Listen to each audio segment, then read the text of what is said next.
Hi folks, welcome to RJ Impact. Today we're going to wrap up week 3 of the SBF FTX trial, following the testimony earlier in the week of Nishad Singh, the former chief engineer at FTX. As well as the key witness testimony, there are a couple of background issues that have arisen during the trial, including one attempt by the defence to get a postponement of the trial, and I'll go through those as well. Did Sam get his drugs? Let's see. Can Sun was FTX's former general counsel, and he took the stand on Thursday and said that Sam Bankman-Fried had asked him to craft legal justifications to explain why billions of dollars in customer funds were missing. And this was in the lead up to the implosion of FTX as it struggled to process customer withdrawals. At the time, SBF was trying to raise money from the investment firm Apollo to stay afloat essentially, and satisfy customers who were running for the exit. However, Apollo wanted to know how the $7 billion shortfall could exist at the popular exchange.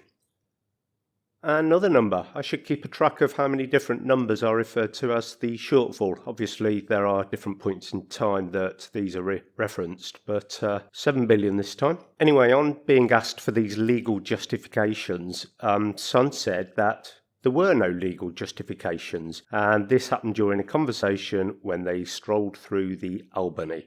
This is the luxury resort in the Bahamas. It was a one-to-one chat they were having. One option that was raised was that SBF said that we took the billions of dollars of funds from dormant customer accounts. Really, this didn't wash, as Sun explained. The terms of service explained that the exchange couldn't touch customer assets, dormant or not. Sun joined the firm in August 21, and Sam Bankman-Fried and Dan Friedberg were his joint bosses, and Dan Friedberg is FTX's former chief compliance officer. Compliance with what was my first thought when I heard that. Anyway, Friedberg has been sued by FTX under its new management for committing fraud anyway, and was called Bankman-Fried's fixer.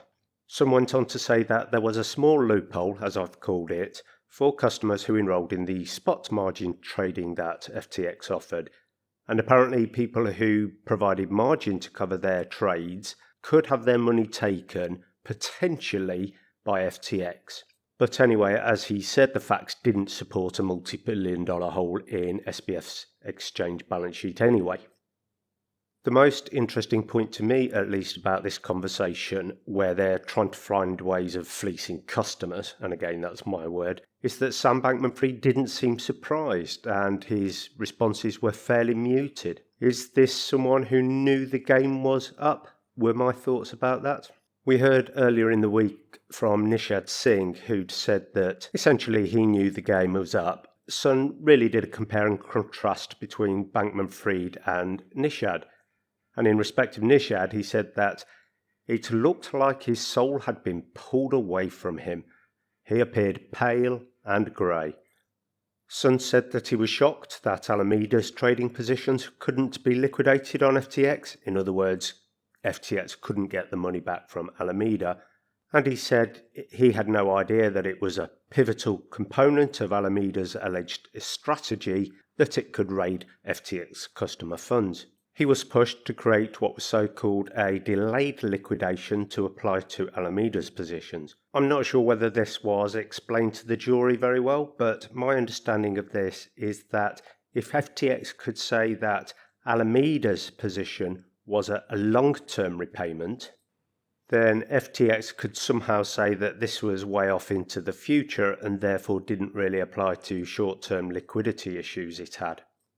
Without going into any detail on my thoughts there, it was a complete nonsense, of course. Another thing that Sun was involved in whilst he was general counsel was restructuring of several personal loans made to FTX insiders. And we heard that it was around 30 to 40 transactions he dealt with. This amounted to around $2 billion worth of loans. He himself took a loan from Alameda, and this was to purchase a $2.3 billion home in the Bahamas and relocate there. While he actually worked for them, he received $3.5 million in bonus pay. He actually said that he was under the impression that FTX customer funds were segregated from the company cash, and customers could make withdrawals in the exchange as they saw fit, if the company, for example, ran into solvency issues. In his words, "I had no idea that customer funds were being misused.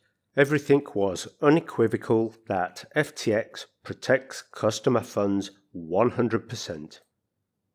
Notre Dame alumni Professor of Accountancy Peter Easton took the stand.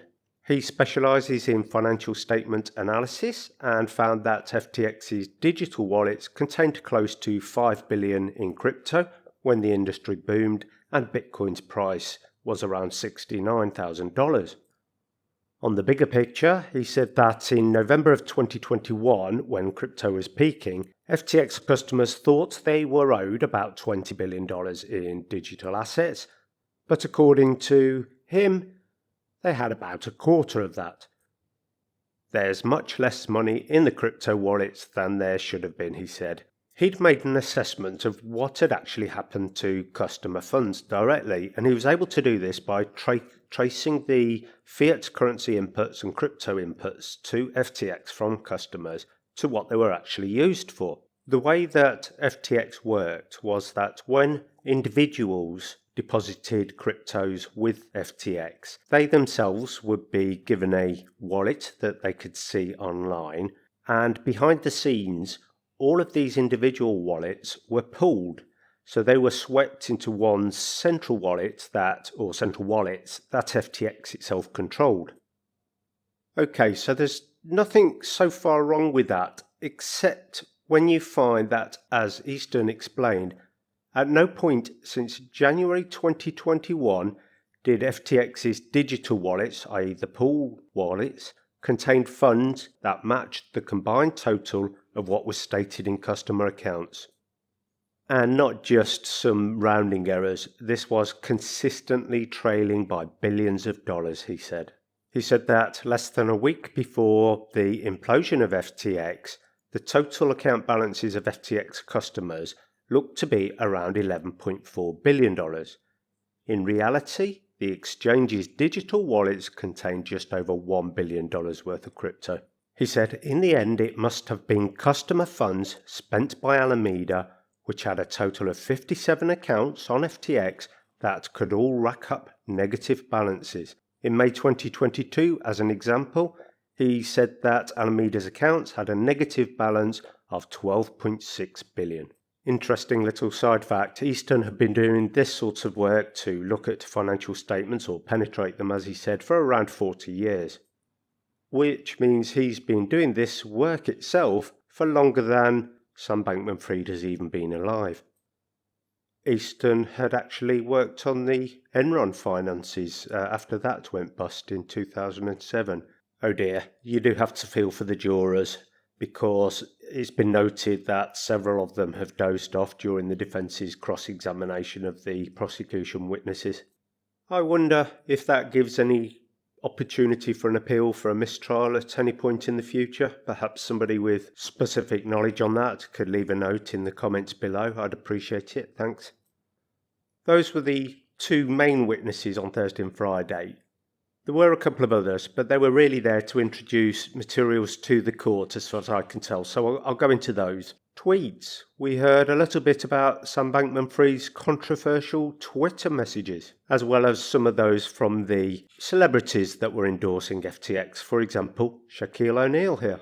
One direct tweet from Sam said, "Fuck regulators. They make everything worse." And some of his Twitter DMs were shown in court as well. Apparently he'd told one reporter that he'd said dumb shit. And get this, in another DM exchange when he was quizzed, that Sam Bankman-Fried was quizzed on how he'd said that one shouldn't do unethical shit in the crypto business, he replied, heh, and admitted it wasn't really what he believed. And on CZ, he's the CEO of Binance. Now he's a hero, Sam Bankman-Fried said. Is it because he's virtuous, or because he had a bigger balance sheet and so he won? Clearly, the public face of Sam being somewhat of a ethical supporter is undermined by his private messages. That is absolutely clear from those exchanges. And it came out that Shaquille O'Neal was paid about $750,000 as part of his marketing deal with FTX. Medication. The attorneys for Sam Bankman-Fried submitted a letter to the judge at the beginning of the week on Sunday, asking that he be allowed access to his prescribed medication during the ongoing fraud trial, saying that he was unable to focus without it. The letter said that Bankman-Fried had ADHD and was prescribed Adderall, and this was to be taken throughout the day. However, SBF has only been getting the drug once in the morning before being transported to court. Mr. Bankman-Fried has been doing his best to remain focused during the trial for the past 2 weeks despite not having his prescribed dose of Adderall during trial hours. However, as we approach the defence case and the critical decision of whether Mr. Bankman-Fried will testify, the defence has a growing concern that because of Mr. Bankman-Fried's lack of access to Adderall, he's not been able to concentrate at the level he ordinarily would. The judge essentially turned this down and said it wasn't accompanied by any medical letter or advice, and so it wasn't the role of lawyers to be handing out medication. He also said he hadn't noticed anything specific from SBF in court that would lead him to the conclusion he couldn't concentrate. And so as the hand of subscribe reaches for the drug tablet, that is the notification bell, all that remains for me to say is bye for now.